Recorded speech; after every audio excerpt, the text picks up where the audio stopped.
এখন যেটা শুরু করছি সেটা 2025 সালের জুলাই মাসে ঘটেছিল আগ্রার একটা সত্যি ঘটনা। আগ্রাতে ইটাওয়া নামের একটা নদী রয়েছে, তার উপরে রয়েছে একটা ব্রিজ। ব্রিজের উপরে এক মহিলার দেহ পড়ে থাকতে দেখে স্থানীয় লোকজনেরা। পুলিশকে খবর দেওয়া হয়। অনেক লোকজন যারা ওই ব্রিজ দিয়ে যাওয়া আসা করছিল তারা ওই মহিলার ফটো বা ভিডিও তুলে রাখে। অনেকেই সেই ফটো ভিডিও সোশ্যাল মিডিয়ার বিভিন্ন প্ল্যাটফর্মে পোস্টও করেছিল। অনেকেই সেটা দেখে, পুলিশ আসে, পুলিশ সেই বডিটাকে নিয়ে ফরেন্সিক ল্যাবে পাঠিয়ে দেয়। প্রথম দেখায় মনে হয়েছিল যে মহিলার অ্যাক্সিডেন্ট হয়েছে। এবার মহিলার হাজবেন্ডের কানেও খবরটা গিয়ে পৌঁছায়। সে ওই ভিডিওগুলো দেখে বুঝতে পারে যে এটা তার স্ত্রী। সে তাড়াতাড়ি পুলিশ স্টেশনে চলে আসে। পুলিশকে সে বলে যে মহিলা সকালবেলায় নিজের ছেলের সাথে বেরিয়েছিল ডাক্তার দেখাতে, কারণ মহিলার 1 সপ্তাহ ধরে শরীর খুব খারাপ। এবারে বলি, মহিলার হাজবেন্ডের নাম রাম নিবাস শর্মা। মহিলার হাজবেন্ড কিন্তু মহিলার দ্বিতীয় স্বামী ছিল, প্রথম স্বামী ছিল অন্য কেউ। প্রথম পক্ষের তার 2 ছেলেও রয়েছে। আর প্রথম পক্ষের যে বড় ছেলে তার সাথে মহিলা গেছিল ডাক্তার দেখাতে। পুলিশ স্টেশনে মহিলার হাজবেন্ড এটাও বলে যে তার স্ত্রী যশোদা দেবী শর্মা সে তো নিজের বড় ছেলের সাথে ডাক্তার দেখাবার জন্য বেরিয়েছিল, তাহলে সে হঠাৎ করে একা পড়ে রয়েছে কেন? তার ছেলে কোথায় গেল? বা তার ছেলে এই ধরনের যে কিছু ঘটেছে সে খবর দেয়নি কেন? ছেলের তো কথা ছিল যে মাকে ডাক্তার দেখাতে নিয়ে যাবে, ডাক্তার দেখিয়ে সেই ফিরিয়ে আনবে। তাহলে ছেলে হঠাৎ উধাও হলো কি করে?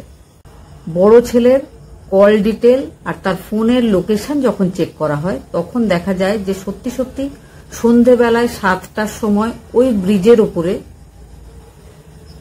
কৌশল মানে মৃত মহিলার ছেলের লোকেশন ছিল। ছেলের বয়স 29 বছর আর মায়ের বয়স 45 বছর।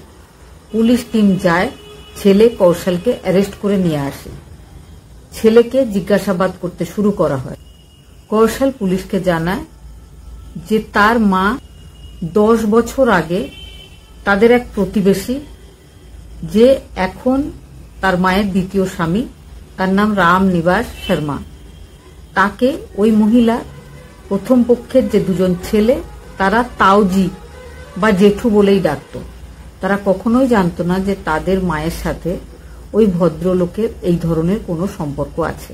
10 বছর আগে তার বয়স ছিল 19 বছর, কিন্তু তার ছোট ভাই, তার বয়স ছিল খুব কম, কিন্তু তার মা তাদের প্রতি কোনো মায়া বা দয়া না দেখিয়ে ওই প্রতিবেশী ভদ্রলোকের সাথে পালিয়ে গেছিল, গিয়ে সংসার শুরু করেছিল।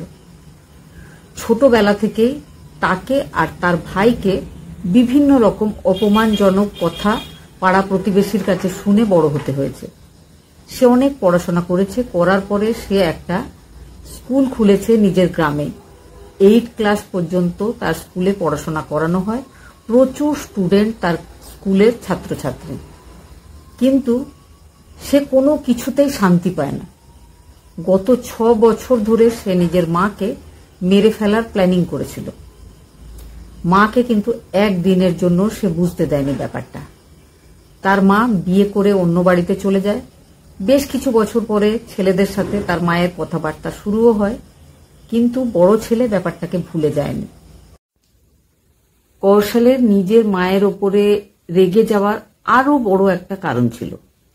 সেটা ছিল কৌশল যোগ্য সুশিক্ষিত হওয়া সত্ত্বেও কোনো ভদ্র ফ্যামিলির মানুষজন তার সাথে নিজের মেয়ের বিয়ে দিতে রাজি হচ্ছিল না।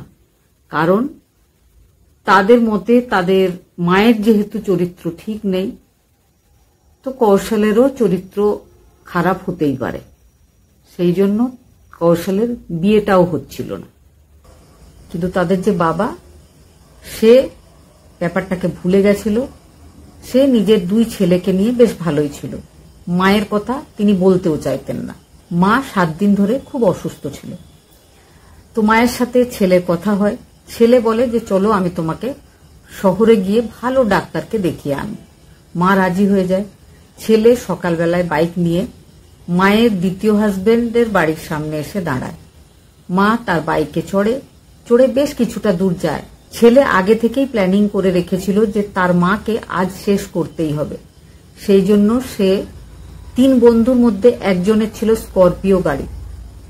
তাকে বলা হয়েছিল গাড়িটা নিয়ে আসতে। কিছু দূর বাইকে যাওয়ার পরে স্করপিও নিয়ে তার 3 জন বন্ধু দাঁড়িয়ে আছে। সে দেখতে পায়। সে মাকে বলে যে অনেক দূরের রাস্তা, বাইকে যেতে তোমার অসুবিধা হবে, তুমি নেমে আমার বন্ধুর গাড়িতে উঠে বসো। মা এতটুকু সন্দেহ করেনি। মা নিজের প্রথম পক্ষের বড় ছেলের সঙ্গে স্করপিওর পেছন সিটে এসে বসে। কিছু দূর গাড়ি চলার পরে সে হঠাৎ করে নিজের মায়ের গলায় চাপ দিয়ে শ্বাসরোধ করে মেরে ফেলে। মেরে ফেলার পরেও কিন্তু তার বিশ্বাস হয়নি যে সত্যি সত্যি মা আর নেই। সে মায়ের দেহটা ফেলে সেই ব্রিজের ওপরে গাড়ি থেকে নিচে ফেলে দেয়। সেই গাড়িটা নিয়ে বার কয়েক তার উপর দিয়ে চালায়।